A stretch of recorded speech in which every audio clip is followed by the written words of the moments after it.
can be tough to stand out in the city car segment, especially with the rivals like the VW Up and Skoda Citigo coming to the fore. Hyundai made inroads with the former i10, but in an increasingly competitive segment, it had to up its game to stay in the ring.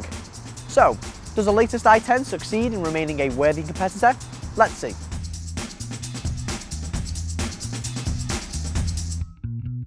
Inside, you can tell that Hyundai has done its best to make the i10 feel bigger and more luxurious than your average city car. This includes plenty of wriggle room for front occupants and a good-looking instrument panel. The interior also manages to strike a balance between cheap scratchy plastics, which are typical of city cars, and more high-end soft-touch materials. The mid-range SE trim that we have is realistically where most city car buyers will end up, as it offers climate control, all-round electric windows, and remote central lock-in.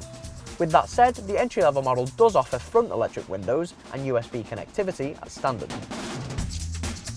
The boot follows in suit, and in fact, the i10 is the biggest in its class with 252 litres. Yes, there are a few frustrating things like a high loading level and a bit of a lip when you fold the seats down, but the sheer space will trump any of its competitors.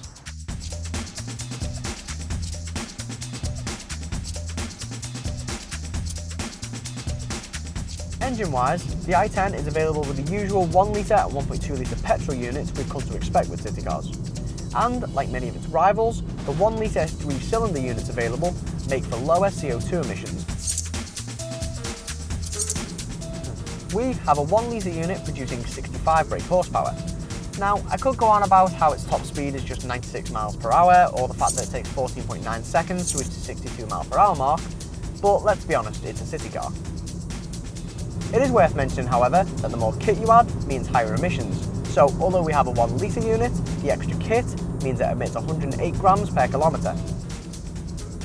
Still, the i10 offers between 50 and 75 miles per gallon across the range.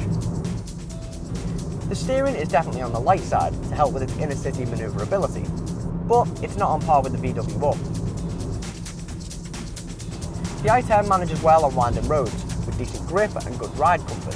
One of the biggest boons is the insulated cabin, which makes for less noise, somewhat of a rarity in this class.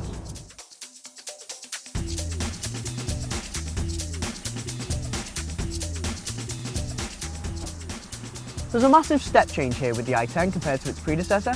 Before, it was something you bought because it was cheap, but now it's something you would seriously consider regardless of that.